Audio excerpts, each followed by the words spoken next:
Hey there, YouTube friends and fellow musicians around the world.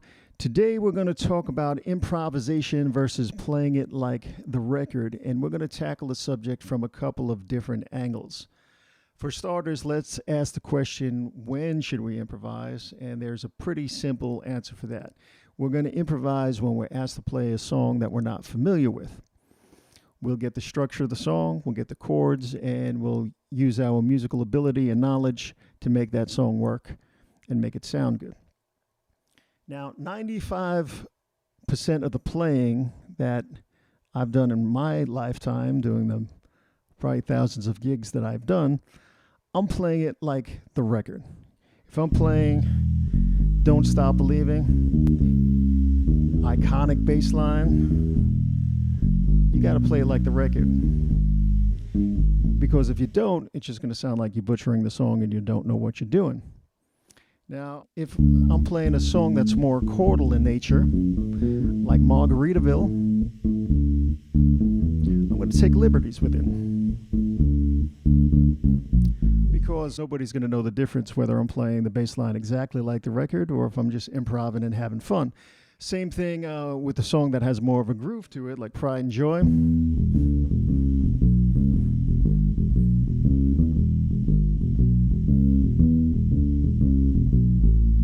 I'm not going to painstakingly learn every note how it's played on the record because it's only a 1-4-5 and it's a groove, so I'm just going to have fun with it, and me and the guitar player are going to bounce ideas off of each other as we're playing, like a musical conversation. Now, if improvisational music is more to your liking, you might consider joining a jazz band or playing in a blues band or a jam band.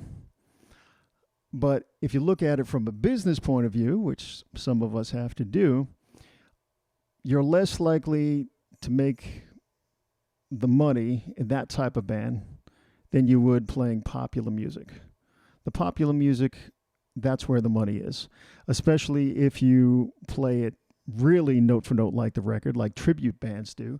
Tribute bands make a good amount of money. You know, they make a good living doing it, especially if it's a really good tribute band. They sound the part and look the part, right? But let's look at the subject from another angle. Do you have the instrumentation in the band to make it sound like the record? Now, let's take a song like My Girl. We have that intro bass line, that iconic bass line. But when we get to the verse, it's real simple. It's just C to F, right? Now, playing it like that on the record is great because you have the guitar playing that guitar line, you have a rhythm guitar, you have strings, you have horns, you have those great voices of the Temptations with David Ruffin singing, so it sounds fantastic. But if you're just playing in a duo or a trio,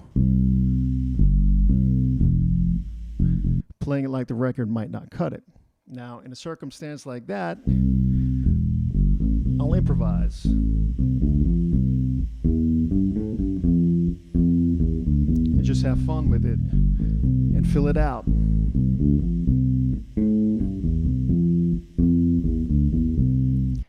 And that would help fill the song out and just help it groove a little bit better and sound a little fuller if it's just a duo or a trio. But the rule of thumb is you want to play for the song. You want to make that song sound as good as you can make it. You don't want to improvise just for the sake of improvising and step on the lyrics and the vocals, because that would just ruin the song. And on the other side of the coin, you don't want to play it like the record if you don't have the instrumentation to pull it off. You might have to think, well, how am I going to fill the song out? All right, so play for the song. All right, so that's it for this little lesson. I hope you enjoyed it. If you did, please give a thumbs up. Please subscribe. Send some comments. That always helps the channel. And if you like private lessons with me, visit stevekonbass.com and just send me an email. Happy playing. I'll catch you next time. See you.